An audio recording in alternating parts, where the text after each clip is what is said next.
ಇನ್ನು ದಾವಣಗೆರೆಯಲ್ಲೂ ಕೂಡ ಅಷ್ಟೇ ಕಾಂಗ್ರೆಸ್ನಲ್ಲೇ ಭಿನ್ನಮತ ಕಾಣ್ತಾ ಇದೆ. ಇನ್ನು ಟಿಕೆಟ್ ಅನೌನ್ಸ್ ಆಗಿಲ್ಲ, ಆದರೆ ಆಲ್ಮೋಸ್ಟ್ ಟಿಕೆಟ್ ಮಲ್ಲಿಕಾರ್ಜುನ್ ಅವರ ಪತ್ನಿ ಪ್ರಭಾ ಮಲ್ಲಿಕಾರ್ಜುನ್ ಅವರಿಗೆ ಅಂತ ಹೇಳಲಾಗ್ತದೆ, ಅಂದ್ರೆ ಶಾಮನೂರ್ ಕುಟುಂಬಕ್ಕೆ ಅಂತ.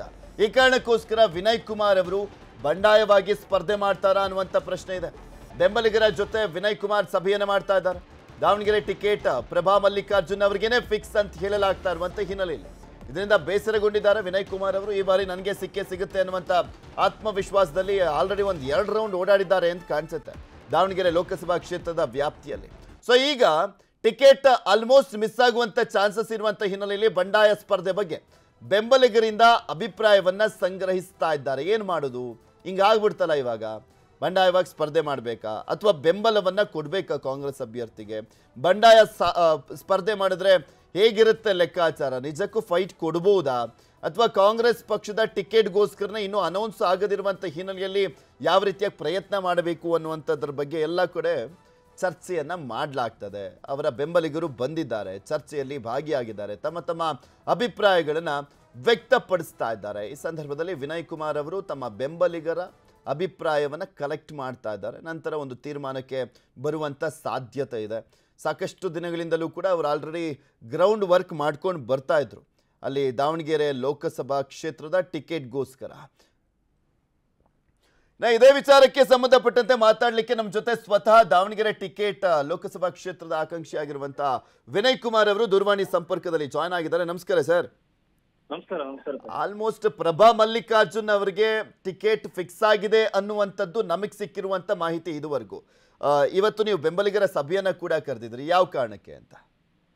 ಇಲ್ಲಿ ಇವತ್ತು ಅಭಿಪ್ರಾಯ ಸಂಗ್ರಹ ಮಾಡೋಣ ಅಂತಂದು ನಾನು ಅವರಿಗೆ ತುಂಬಾ ಜನ ಹೇಳಿದ್ದಾರೆ, ಅವ್ರವ್ರ ಅಭಿಪ್ರಾಯ ಹೇಳಿದ್ದಾರೆ. ಬಂಡಾಯ ಪಕ್ಷೇತರ ನಿಲ್ಬೇಡಿ ಅಂತಾನು ಕೂಡ ಹೇಳಿದ್ದಾರೆ.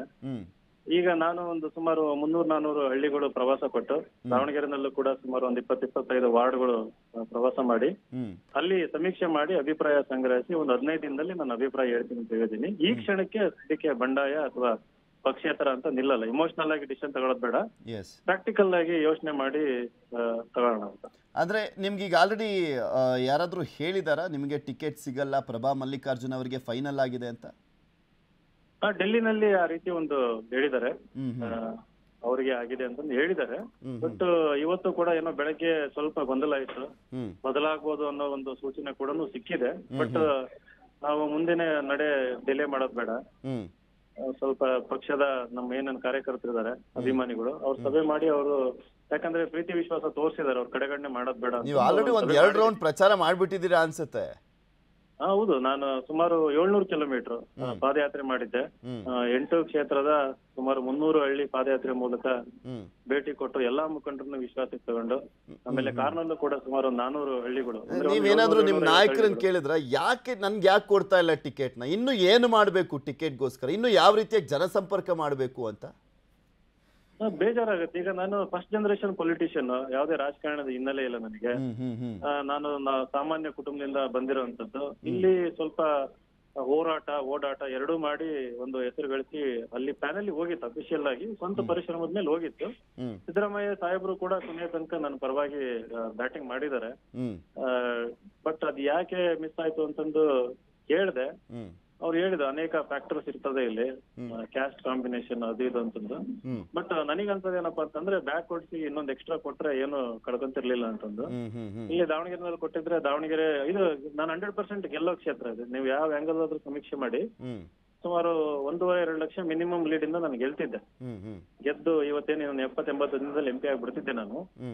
ಸೊ ಆ ಒಂದು ವಾತಾವರಣ ಇರೋದ್ರಿಂದ ಅವಕಾಶ ಕೊಟ್ಟಿದ್ರೆ ಚೆನ್ನಾಗಿರ್ತಿತ್ತು ಅಂತ ಹಳ್ಳಿಯಿಂದ ಜನಗಳೇ ಹೇಳ್ತಾ ಇದಾರೆ. ನೋಡೋಣ, ಇನ್ನೊಂದು 15 ದಿನ ಕಾದು. ಈಗ ಒಂದೇ ಕುಟುಂಬಕ್ಕೆ 3 ಟಿಕೆಟ್ ಅಂದ್ರೆ ಸಹಜವಾಗಿ ಬೇರೆಯವ್ರಿಗೆ ಬೇಜಾರಾಗುತ್ತೆ. ಈಗ ಶಾಮನೂರು ಶಿವಶಂಕರಪ್ಪ ಅವ್ರಿಗೆ, ಮತ್ತೊಂದ್ ಕಡೆ ಮಲ್ಲಿಕಾರ್ಜುನ್ ಅವ್ರಿಗೆ, ಈಗ ಪ್ರಭಾ ಮಲ್ಲಿಕಾರ್ಜುನ್ ಅವ್ರಿಗೆ, ಕಾರ್ಯಕರ್ತರಿಗೆ ಎಲ್ಲಿಗೆ ಹೋಗ್ಬೇಕು ಅನ್ನುವಂತ ಪ್ರಶ್ನೆ ಮೋಸ್ಟ್ ಪ್ರಾಬಬ್ಲಿ ನಿಮ್ ಬೆಂಬಲಿಗರು ಕೇಳಿರ್ತಾರೆ ಅಂತ ಕಾಣಿಸುತ್ತೆ. ಲಾಸ್ಟ್ ಕ್ವಶನ್ ಇದು.